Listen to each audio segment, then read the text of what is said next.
우선 이 감정을, 여러분 우리가 감정이 상하게 되면 스트레스를 받잖아요. 그렇죠? 이 스트레스를, 자극에 의해 스트레스를 받는데 이 스트레스에 대해서 간단하게 생각해 보겠습니다. 여러분 스트레스를 받지 않는 동물이 있어요. 다 동물마다 다르겠지만 이게 얼룩말.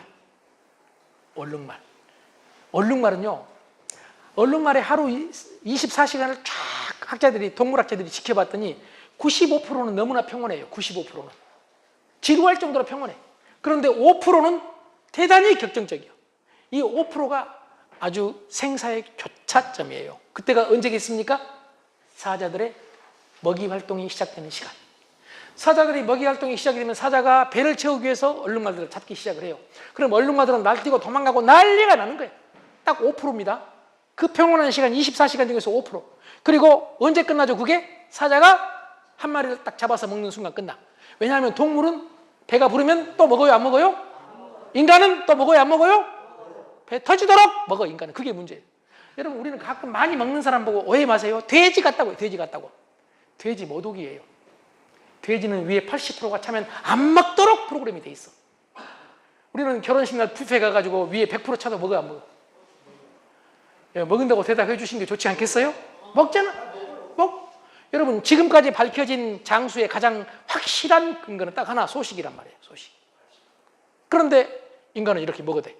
여러분 아주 오래 산다는 학은요, 위에 5분의 1이 차면 안 먹도록 프로그램이 돼 있어요. 그런데 우리 인간은 놀랍게 프로그램이 낫생이야. 없어, 프로그램이. 우리가 날마다 프로그램을 해야 돼. 이걸 우리는 뭐라 하느냐? 습관이라고 불러, 습관. 여러분 습관적으로 프로그램이 돼 있어. 빨리 먹는 사람은 많이 빨리 먹고, 또 많이 먹는 사람은 많이 먹는 게 이게 습관이 돼 있다, 이런 얘기예요. 다른 말로 표현하면, 동물적으로 표현하면 프로그래밍이 돼 있다, 이런 얘기예요. 이걸 바꿔야 된다 해서 지난 시간에 제가 변화에 대해서 말씀을 많이 드렸잖아요. 아무튼 얼룩말들은 이 5% 동안 난리 법석이 펴집니다. 그런데 먹이 활동이 딱 끝나면 다시 평화로운 시간이 와요. 여러분 만약에 인간 같으면 우리가 95%를 평화롭게 살고 5% 동안 우리가 죽기 아니면 살기다. 그러면 스트레스 받을까요, 안 받을까요? 그냥 받는다고 대답해 주면 됩니다. 스트레스 받죠? 위궤양 생기죠? 그런데 얼룩말의 건강 상태를 조사해 본 미국의 심리학자들은 충격을 받았어요. 얼룩말은 위궤양이 없어요. 위궤양이 없어요. 왜 그런가 봤더니 얼룩말은 잊어버려요. 죽을 뻔했던 그 기억을 잊어버려요. 그러니까 사는 거예요. 우리는 잊어버려요, 안 잊어버려요? 아니 밖에 나가가지고 또는 직장에 가가지고 있었던 일을 잊어버려요? 집에 가지고 와요? 집에 가지고 가고 저녁 내에 어떤 놈은 막 열이 받아가지고 막 생각을 하게 되고 막 곱씹게 되고 해석을 다시 하게 되고, 이 자식 때문에. 여러분 이게 점점 쌓이고 어떤 사람은 밖에서 있었던 하나의 일, 하나의 사건이 트라우마가 돼서 평생을 가지고 사는 사람도 있을 정도로 이게 생각하는 인간의 문제다. 그래서 생각은, 우리 사고 능력은 인간한테 약도 주지만 병도 준다. 그래서 이 생각이 문제다. 생각이 흥분을 일으키게 한다. 우리가 생각을 하루에 몇 가지나 해요? 네? 생각 5만 가지. 와, 놀랍잖아요. 이거 다 알아, 이거 다른데, 이거 미국 사람들은 이걸 연구해서 아는데 우리는 그냥 알아. 그냥 입에서 튀어나와. 우리 할머니도 알았다니까. 우리 할머니도 5만 가지 생각을 한다고. 미국의 심리학자 햄스테디 박사는 제가 알기로 무려 13년간 연구했습니다. 사람의 생각을 몇 가지 하는지. 그리고 밝혔습니다. 5만 가지 한다고. 5만 가지 한다고. 나는 책에서 이걸 보고 우리들 할머니도 안다. 생각 안 해보고도. 연구 안 하고도 다 안다. 연구 안 하고도. 이렇게 연구를 해가지고 과학적으로 만들어 놓는 것을 지식이라고 불러. 서양은 지식의 사회예요. 그런데 우리는 수없이 많은 시간이 흐르면서 경험하고 겪었던 것을 뭔가 압축시켜 놓은 걸 우리는 뭐라 부르냐? 지혜라고 불러. 지혜. 지식은 바꿔질 수 있어요. 지혜는 안 바꿔져요. 고전은 지식이 아니라 지혜. 안 바꿔지니까 지혜예요. 지혜. 동의하십니까? 그래서 지금까지는, 특히 20세기까지는 서양의 지식이 중심이 됐고, 지금도 지식이 중요한 시대가 됐지만 앞으로는 더 중요한 건 동양적인 지혜가 중요하다, 이런 말들이 나오고 있거든요. 5만 가지 생각을 해요. 우리가 5만 가지 생각을. 그런데 이 중에서 햄스테디 박사가 밝힌 바에 따르면 85%가 긍정적일까요, 부정적일까요? 부정적인 생각을 한다. 그럼 생각을 많이 하면 할수록 부정적인 사람이 될까요? 긍정적인 사람이 될까요? 네? 부정적인 사람이 돼. 그럼 생각을 많이 해야 될까요? 생각을 적게 해야 될까요? 생각을 적게 해야 돼. 그래서 여러분 작가들이나 유명한 스님들이라든지 이런 분들이 쓴 책 중에 보면은 생각 줄이기 이런 말 많아. 근데 생각 줄인다, 생각을 없앤다, 없애줘요? 여러분 생각이 안 없어져. 자, 여러분 제가 여러분한테 제안을 하나 하겠습니다. 지금부터 절대로 흰 곰을 생각하지 말아주세요. 생각 안 나요? 더 나죠? 이거 우리 흰곰 효과라고 해요. 심리학에서 아주 간단해요. 생각하지 말라고 그러면 생각이 더 나. 그럼 생각을 줄이려면 어떻게 해야 되겠습니까? 생각병에 걸려서 생각병에.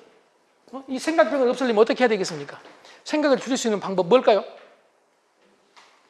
생각을 줄일 수 있는 제일 중요한 방법은?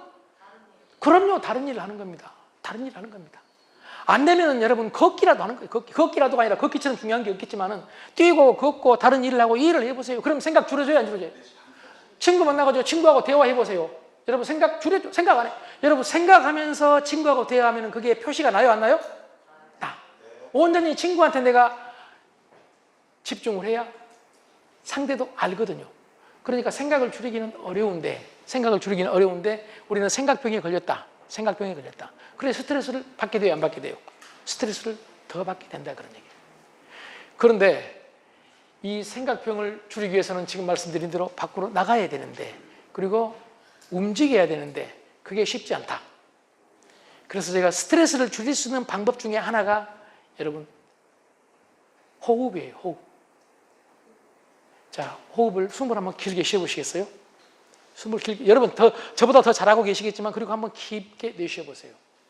어떤 사람은 이게 맞다는 얘기 절대로 아닙니다. 이게 지식 아닙니다. 그냥 제가 옛날에 젊었을 때 강의를 들었는데 그때 그분이 했던 얘기입니다. 신문사의 회장님하고 좀 유명하신 분이었는데 그때 그분 얘기가 막 믿거나 말거나입니다. 그분 얘기가 뭐라 하느냐, 인간이 태어나서 자연사 할 때까지, 죽을 때까지 인간은 7조 번 숨을 쉰다. 그러니까 숨을 길게 쉰 놈은 오래 살고 짧게 쉰 놈은 빨리 죽는다, 그러더라고. 아니 그냥 이럴 때는 고개를 끄덕끄덕하고 마음에 안 들어도 너는 그러냐 이 자식아, 너 한번 해봐라, 그러면 된다니까. 여러분 그 말은 지금 와서 생각해보니까 숨을 길게 쉬라는 얘기 같아요.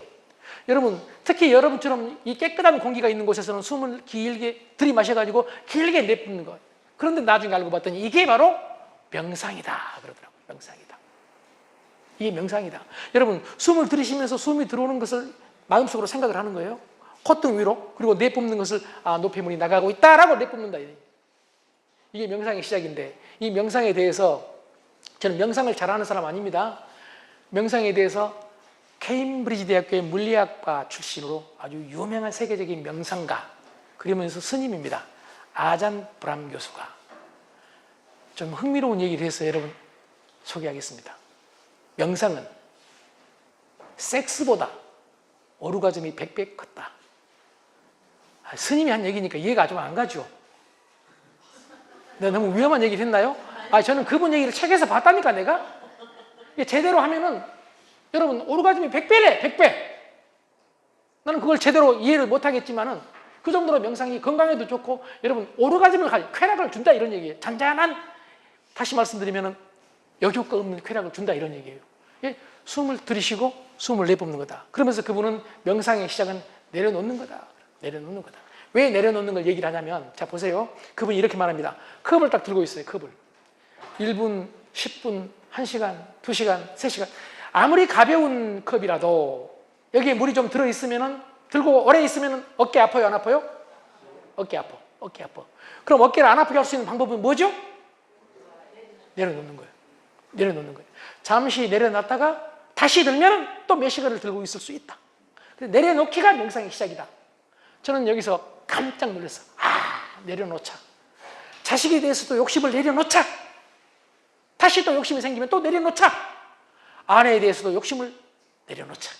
남편에 대해서도 기대를 내려놓자. 이번에 세상에 놀랍게도 24가지 분리불안의 법칙이라는 책이 나왔는데 동서고금을 통틀어서 절대 변하지 않는 행복법칙 제1법칙이 기대예요. 기대. 기대를 낮추면 행복가 돼요. 기대하기 때문이에요. 여러분, 남편에 대해서 불평이 있는 이유는 남편에 대해서 기대하기 때문이에요. 내가 옆집 놈에 대해서 기대해, 안 해? 안 하잖아. 대답 안 한 사람은 옆집 남자에 대해서 특별한 걸 기대해요, 지금? 기대 안 해? 스트레스 안 받아, 기대 안 하니까. 여러분, 아까 말했죠. 다른 아들에 대해서, 다른 자녀에 대해서 여러분 기대해요, 안 해요? 안 해. 그러니까 스트레스 안 받아. 그런데 내 아들, 내 딸에 대해서는 기대를 해. 기대가 충족이 안 되면 스트레스 받는다. 내 남편에 대해서 스트레스를 받는 이유는 내가 했던 기대에 못 미치기 때문에. 늘 못 미치거든요. 여러분, 맞습니까? 그러니까 여러분, 기대를 내려놓는 것이 동서고금을 통틀어서 앞으로도 그럴 것이다. 행복의 제1원칙이다. 이렇게 주장한 사람이 있거든요. 그게 맞든 안 맞든 간에 여러분 일리가 있는 것 같아서 말씀을 한번 드려놓은 겁니다. 그런데 지금 말씀드린 대로 아잔 브람 교수가, 아잔 브람이라는 세계적인 명상가가 내려놓기. 현대인은 뭘 못 내려놓는데요. 뭘 내려놓으면 되는데, 내려놓다가 필요하면 다시 들어. 여러분, 자식에 대해서 욕심이 생겨. 내려놔. 그러다가 또 어쩔 수 없이 본능이니까 생겨. 그러면 들고 있다가 스트레스가 너무 심하면 또 내려놓으면 된다. 그런데 그걸 못해가지고 인생이 불행하다. 그래서 내려놓기가 중요하다. 자, 제가 지금 호흡 가지고 말씀을 드렸고요.